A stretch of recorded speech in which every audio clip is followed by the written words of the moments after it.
In today's world, men often find themselves confused, hesitant, or even fearful when it comes to approaching younger women about intimacy.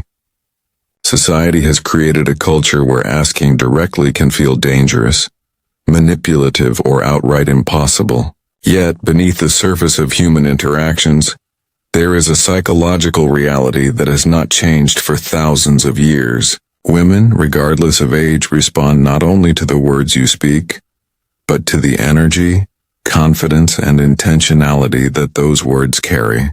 Today's video, How to Ask a Young Woman for Intimacy, Psychological Trick, Female Psychology, Stoicism, Best Motivational Speech, is not about manipulation, but about clarity. It's about learning how to express desire in a way that commands respect, in a way that creates attraction, and in a way that aligns with your highest self as a man. And to understand this, we will be drawing upon the wisdom of modern philosopher Agnes Callard, whose work on aspiration, desire, and human longing sheds a profound light on how relationships develop. Callard reminds us that desire is not static. It grows, it shifts, it evolves. And intimacy is not something you simply take. It is something you cultivate through the way you carry yourself and the way you communicate your intentions. Alongside her insights, we will also use the timeless lessons of Stoicism, which teaches us the discipline of desire, the art of patience, and the strength of detachment. In this journey, you will discover 7 core lessons that reveal how a young woman actually perceives your approach, what psychological triggers make her open to intimacy, and how you, as a man, can avoid the mistakes that weaken attraction. Today we begin with the first 2 lessons, the foundation for all others. If you miss these, the rest will never work. So let's begin. Part 1. The power of directness. Without neediness.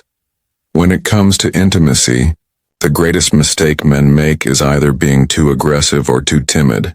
The aggressive man thinks that pushing, pressuring, or cornering will lead to intimacy. He doesn't realize that by showing desperation, he kills attraction. The timid man, on the other hand, hides behind jokes, friendly gestures, and endless conversations, hoping that the woman will magically pick up on his feelings. But a young woman is psychologically sharp.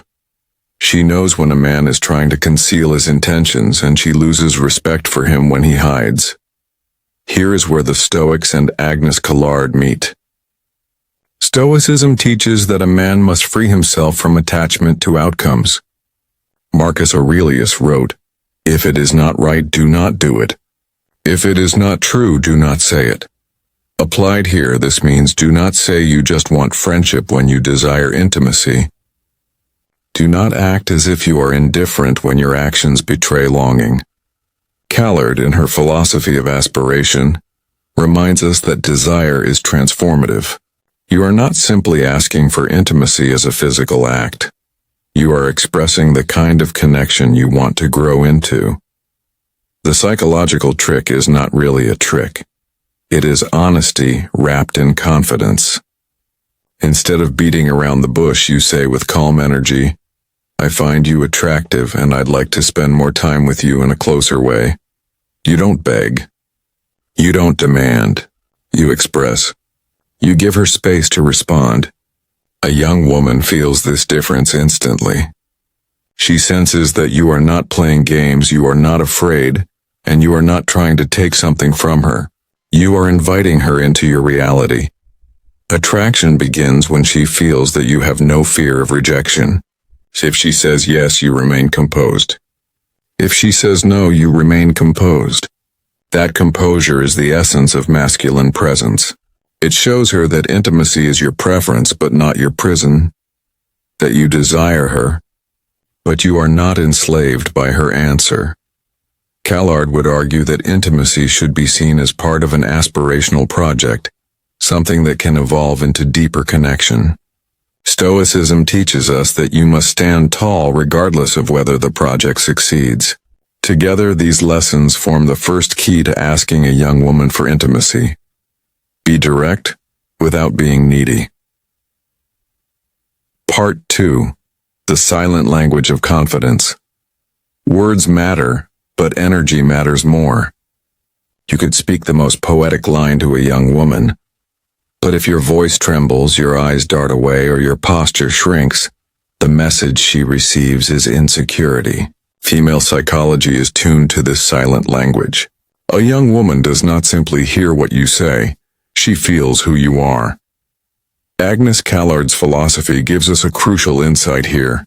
She argues that desire is not just about possession, but about becoming. When you ask for intimacy, you are not only making a request, you are revealing the man you are in the process of becoming. If you approach with hesitation, you reveal a man who is unsure of himself. If you approach with calm strength, you reveal a man who is centered and grounded. She is not just responding to your words, she is responding to the trajectory of your character. The Stoics would remind us that confidence is not arrogance. Confidence is quiet, controlled, and rooted in self-mastery. Seneca once said, "The greatest obstacle to living is expectancy, which hangs upon tomorrow and loses today." Applied here, this means, stop overthinking what will happen after you ask. Stop living in the world of what if, speak from the present, stand in the now. Here is the psychological trick. A young woman tests a man's energy before she tests his words. If your body language is open, your breathing is steady, and your eye contact is relaxed, you are already communicating strength before you even speak. She feels safe yet challenged. She feels your desire, but she also feels your discipline. That combination creates magnetic pull. Think of it like this. When you ask for intimacy, you are not really asking for permission. You are extending an invitation. You're saying, "This is the path I am walking. You are welcome to walk with me." A young woman, when faced with this kind of man, does not feel manipulated. She feels chosen, desired, and respected all at once. This is why your silent language is more powerful than any line you could memorize. Your tone of voice, your steady eye contact, your relaxed posture, these speak louder than words. And when combined with the directness of part 1, they form a powerful foundation. You become the man who is both clear in intention and composed in energy. That is the kind of man a young woman instinctively responds to. One of the hardest lessons for men to understand is that attraction is not built by constant pursuit, but by the space you are willing to create. A young woman feels desire when there is mystery. She does not want a man who explains every thought, who hovers around her every moment, or who tries to constantly impress. Instead, she becomes drawn to the man who knows how to step back, how to allow silence, and how to remain calm in distance. Agnes Callard teaches us that desire is not merely a response to something we already understand. It is a movement toward something that is not yet ours, something that remains partially hidden. In her words, aspiration is about becoming someone new, reaching for something we do not yet fully grasp. A young woman's attraction works the same way.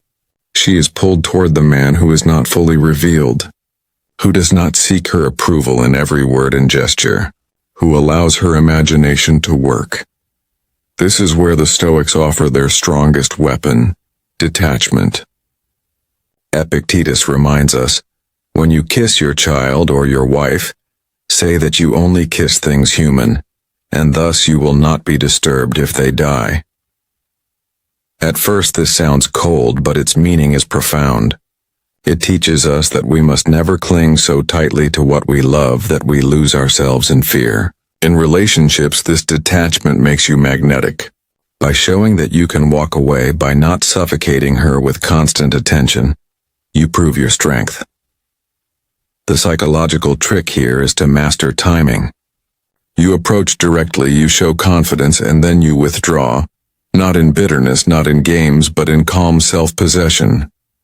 This creates the tension that young women subconsciously crave. They begin to ask themselves, why isn't he chasing me? Why does he seem so complete on his own? That question sparks attraction stronger than any compliment. To ask a young woman for intimacy successfully, you must remember this. What you withhold is just as powerful as what you give. Leave space and let her fill it with curiosity. Part 4. The frame of leadership. A relationship, even at the earliest stages of intimacy, requires leadership.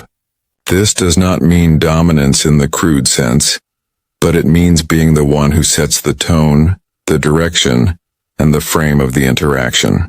A young woman looks for signals of leadership because they show her that you are not simply reacting to her, but that you are capable of guiding an experience. Agnes Callard argues that aspiration involves a kind of guidance. When we aspire, we are led, sometimes by teachers, sometimes by ideals, sometimes by our own future selves. Desire does not evolve in chaos. It evolves when there is a direction to follow. In intimacy, a young woman unconsciously seeks this. She wants to feel that she is entering into a world shaped by your values, your vision, and your standards. Stoicism gives us the framework for this leadership. Marcus Aurelius reminds us, "You have power over your mind, not outside events." Realize this, and you will find strength. Leadership in intimacy does not mean controlling her. It means controlling yourself.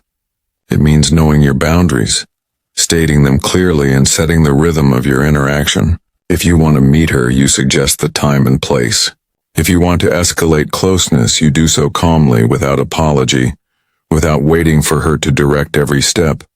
Psychologically, this creates safety and excitement. Young women respect men who know what they want and can communicate it without hesitation. They are drawn to men who can say, "This is what I am offering. This is the path we can walk together." It shows maturity, strength, and a refusal to collapse under indecision. But here is the subtle trick. Leadership must always be paired with flexibility. You hold the frame, but you allow her freedom within it. You say, "Here is the invitation," but you let her choose to step into it. She does not feel trapped, she feels guided. And in that balance, attraction intensifies. To ask for intimacy, therefore, is not to beg for entry into her world. It is to invite her into yours. When you provide the frame of leadership, she feels both secure and excited, and this makes her far more receptive to intimacy. Part 5. Desire is earned through self-mastery. If there is one truth that separates men who succeed with younger women from those who constantly fail, it is this: desire is not given, it is earned. A young woman may admire your looks, your style, or your charm, but what truly secures her attraction is the proof that you are a man who governs himself. Agnes Callard's philosophy is built on the idea that we grow into our desires. We aspire toward values and relationships that require us to transform. In this sense, intimacy is not simply about what you want from her, but about who you are willing to become. If you are a man ruled by impulse, she will see it instantly. If you are ruled by fear, she will feel it in your every word. But if you are ruled by discipline, she will respect it, even if she cannot explain why.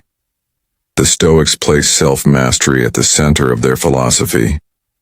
Seneca taught that no man is free who is a slave to his body.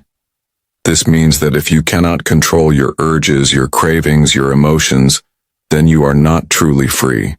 A young woman is highly attuned to this. She notices whether you chase instant gratification, whether you fold under pressure, whether you speak before thinking. And when she sees a man who resists those weaknesses, who carries himself with calm strength, she feels a deep pull. The psychological trick here is subtle but powerful. When you demonstrate self-mastery, you raise your value in her eyes without ever speaking a word about it. She sees it in the way you maintain composure when others lose control. She hears it in the steadiness of your voice when others tremble. She feels it in the way you stay grounded even in moments of rejection. Asking a young woman for intimacy, then, is not just about the words or the timing. It is about the man behind the question. If you are weak, the same words will repel her. If you are strong, the same words will attract her. This is why self-mastery is not optional. It is the foundation upon which intimacy is earned. One of the most underestimated aspects of intimacy is emotional presence. Many men believe that attraction is built only on looks, status, or confidence. But what truly deepens a young woman's desire is the sense that you see her, not just her beauty, not just her body, but her humanity. Agnes Callard explains that aspiration is relational. It is not only about what you want, but about what you help another person become. In this way, intimacy is not a transaction, but a shared project of growth. A young woman who feels emotionally seen begins to associate her evolution with you.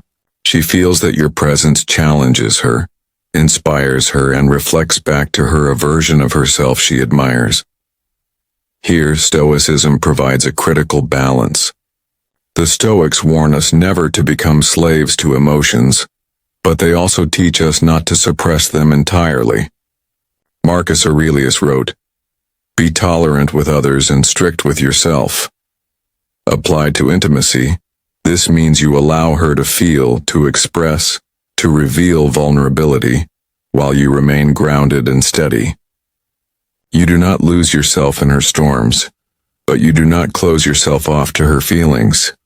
The psychological trick here is to act as an emotional mirror. When she shares excitement, you amplify it with calm joy.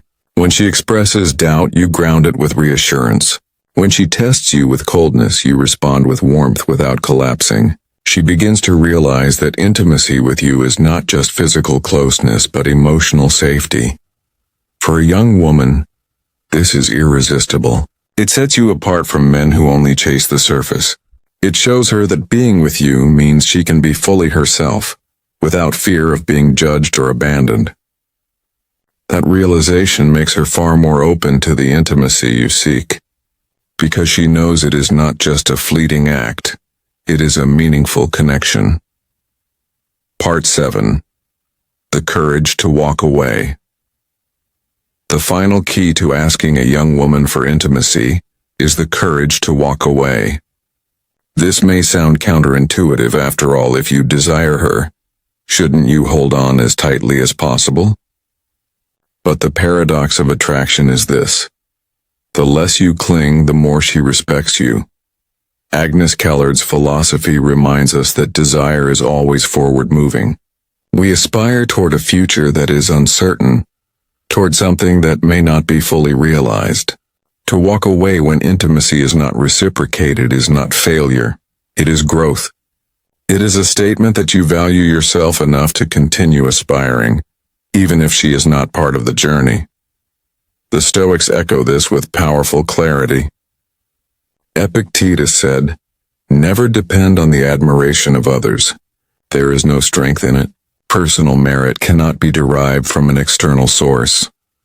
This means your worth is not dependent on whether a young woman says yes or no. Your worth comes from your character, your discipline, and your ability to remain unmoved by temporary outcomes. Psychologically, this courage transforms the dynamic. When she senses that you can walk away, that you will not beg, that you do not collapse in the face of her rejection, she feels both respect and attraction. Even if she says no in the moment, she often rethinks later, because she realizes she encountered a rare kind of man. A man who values intimacy, but does not worship it. This is the ultimate trick. And it is not a trick at all, it is freedom.